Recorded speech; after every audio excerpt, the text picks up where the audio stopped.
He leadeth me beside the still waters. He restored my soul. The moment God begins to lead you, everything becomes still. The turbulence is an alarm system that you are on your own. If you allow him to lead you, everything will become still waters. And when he leads you, three things will happen. Number one, you will find pasture.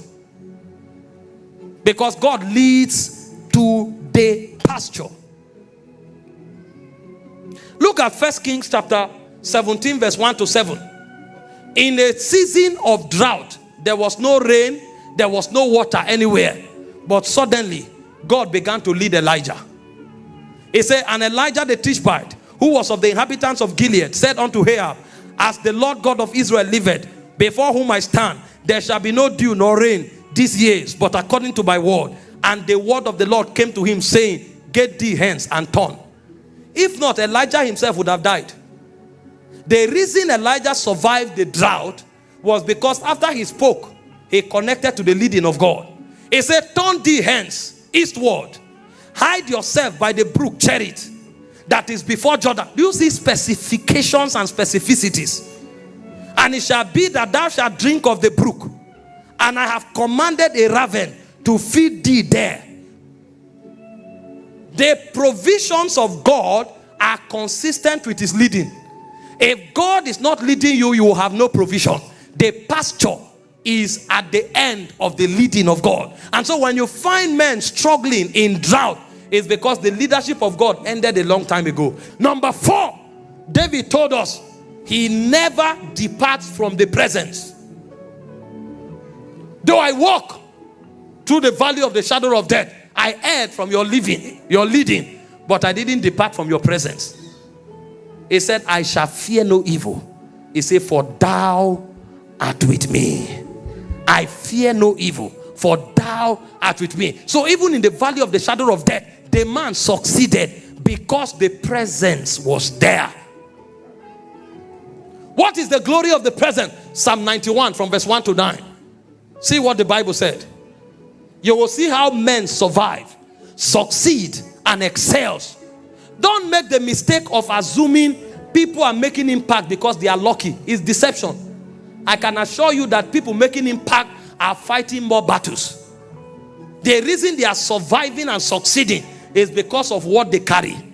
He said, he that dwelleth in the secret place of the Most High shall abide under the shadow of the Almighty. He said, I will say of the Lord, he is my refuge and my fortress. My God, in him will I trust. He says, surely he shall deliver thee from the snare of the fowler and from the noisome pestilence. So you are not winning over the noisome pestilence. You are being delivered from it.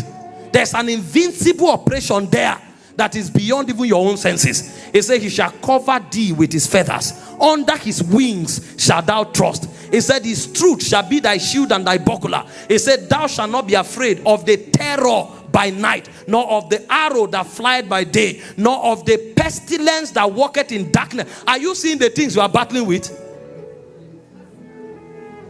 There is terror by night. There is arrow by day. There is pestilence that walketh in darkness, and there is destruction that wasted in noonday. Sometimes you just go to a mall to buy something, and a foolish person who is brainwashed comes with a bomb and explodes the place. Even him doesn't know why.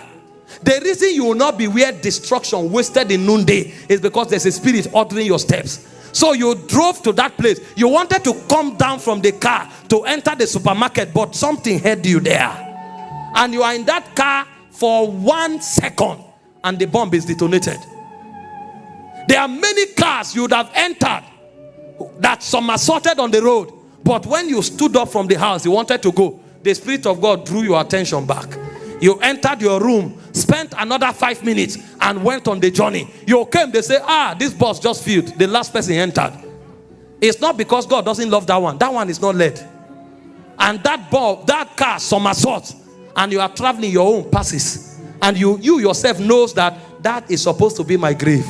The difference between life and death was that whisper. And David said it's a secret for invincible living.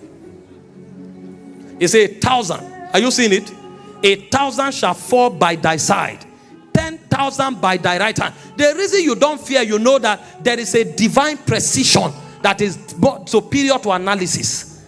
I just know, unless I fall out of his leading, there's no way I can fall. See, don't allow fear enter your heart.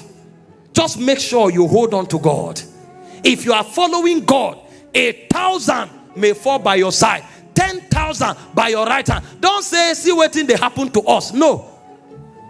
Those people may be led by their emotions. They may be led by their appetites. You are being led by a spirit that precision is a second name. He knows how to carry you through the death of 11,000 people, and only you will stand. He said, nothing shall by any means come nigh thee. Only with thy eyes shalt thou behold and see the reward of the wicked. But why is all of this thing happening? Because of the presence. He said, because thou hast made the Lord, which is my refuge, even the Most High, thy habitation. So the key to invincible living is to make the Most High your habitation. And how does it happen? It's in verse 1. He that dwelleth in the secret place of the Most High. So it's a conscious thing. You are the one who tarries there. You stay there. You remain there. There are many Christians who have joined the fast movement of our age. This is called the Gen Z generation, where everything is a speed. It's on high speed. And everybody think everything must be at that supersonic rate. Not when you are dealing with God. You must learn to wait if you want to carry the presence.